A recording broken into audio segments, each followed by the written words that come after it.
በዓለም ካሉ 10 ለማኝ ደሃ ኋላ ቀር መሃይም ማናስብ ከዚያስ ጥላችን እርስ በርስ በጣም መብለጥ የምትፈልገው ማን ነው? ጎረቤትህን። ኖት ኬንያ ኖት አብሮድ። ለዚህ ማሳያው ምንድነው? ቤት ቦታ መሬት ስገዛ ረጅም አጥር ማጠርህ ነው። አጥር ነው የምታስቀድመው። ለምን? ጎረቤትህ እንዳያዩ። ውጭ ሀገር እንደዚህ ሰው አበባ እንኳን ምናምን እያየ ተተናብሶ ይሄዳል። ኢትዮጵያ ውስጥ ረጃጅም አጥር፣ ግንብ አጥር፣ ከዛስ የሆነ ሳር እንዴት ብሎ እንዳይታይ ቤትህን አይደለም አጥር። ለምን? ከጎረቤት ለመብለጥ። ለምን? በዚህ መጠን መመቀኛኘት ውስጥ ገባን። what is the truth? The truth lies in history. 200 ዓመት ከሱስንዮስ እስከ ቴዎድሮስ ያለው ዘመን የተረገመ ጊዜ ያለው ክሎዝ ዶር ፖሊሲ። ዓለም እየሰለጠነ ባለበት ሰዓት፣ እያደገ በነበረበት ሰዓት፣ ኢንላይትመንት በተፈጠረበት ሰዓት ኢትዮጵያ ክሎዝ ዶር ፖሊሲ ወሰና 200 ዓመት ከዓለም ባይተዋር። ከዛ ስትመጣ ዓለም ሌላ ዓለም። ፉክክራችን እኔ ከጎረቤቴ እኔ ግን እድል ነበረን። the one and the only fortune አድዋ the only resource we have አሁንም ያለን ቻንስ ግን we lose it። ጃፓን አድዋ ነበራት። ከ9 ዓመት በኋላ ራሽያን አሸነፈች ጃፓን። በቃ ያንን እድል አላሳለፉትም። እኩል ነበሩ ኢትዮጵያና ጃፓን፣ እኩል በኢኮኖሚ በሶሺዮሎጂ በምን አንድ። ጃፓን አድዋዋን ተጠቀመች። ራሽያ ስታሸንፍ አንድ የሩቅ ምስራቅ ደሃ ሀገር አውሮፓን አሸነፈች።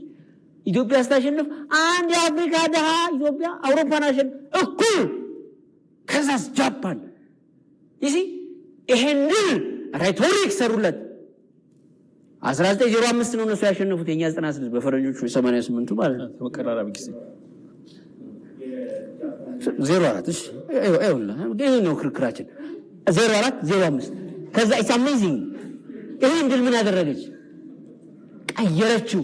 within 20 years በ20 ዓመት ከዓለም ሀያላን መሃል አልሆነችም። ሰከንድ ወርልድ ዋር ላይ ጃፓን የኤዥያ ሀያል አልሆነችም።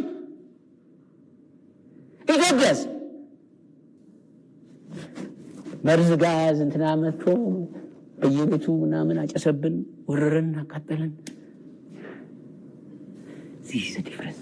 በሪሶርስ ላይ ጃፓን ትኑር ትጥፋ አሁንም ጭንቀት ውስጥ ያለች ደሴት ናት።